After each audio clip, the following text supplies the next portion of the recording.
Знаю, но что если все наоборот? Что если низкое давление вызывает боли? Вирусный миокардит. Кишечник не получает достаточно крови, отсюда боль в животе. Да, картина нестандартная.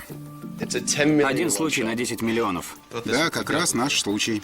Это объясняет кардиомиопатию, боль, низкое давление, температуру. Ты прочитал книгу. Я впечатлен. Притянуто за уши, но объясняет все симптомы, кроме кашля и сыпи. Может, нам их просто стереть?